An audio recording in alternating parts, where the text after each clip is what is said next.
माइतमा आउँदा त कोसेली हुनु पर्यो के रित हात ल्यान्ठ्याङ ल्यान्ठ्याङ हल्लाएर आउने त नि बहिनीलाई भित्र लगेर यसो खाजा साजा खुवाला भन्दा बाहिरै पो कराइरहेछ कोसेली नल्याउने बहिनीले कसरी खुवाउने खाजा पठाइदिए हुन्छ लखेटेर बिसन्चो भएको त सुतेर बसिहाल्थ्यो नि कति कराकी भने त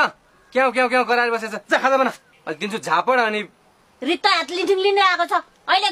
गाउँघरको मान्छे आउँछ होइन नन्दले के ल्याएछ भनेर कान खुसी गर्छ मैले के दिने कोसेली भनेर ल आफू जन्मेको घरमा पनि आइयो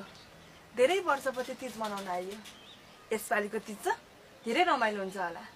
बहिनी आउँछ भनेर दाइले मिठो मिठो परिकार बनाएर राख्नु भएको होला भाउजू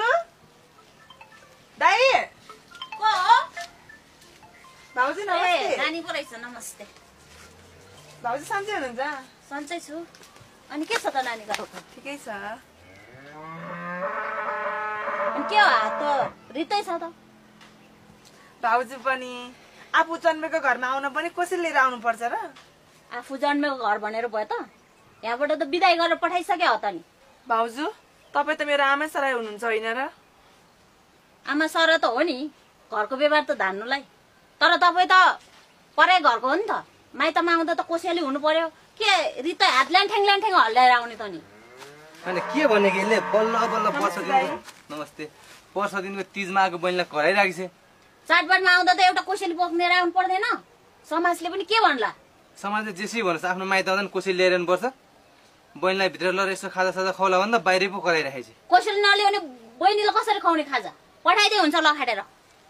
त्यो खालको पर्यो भने नरिसाए बहिनी के भने तेरो भाउजू नि यस्तो छ भाउजू तपाईँ नरिसाउनु न अर्कोचोटि आउँदा म लिएर आइहाल्छु नि अब यत्रो चाडबाडमा त ल्याउँदैन अर्कोचोटि किन ल्याउनु पर्यो त्यही त हो नि जहिले पनि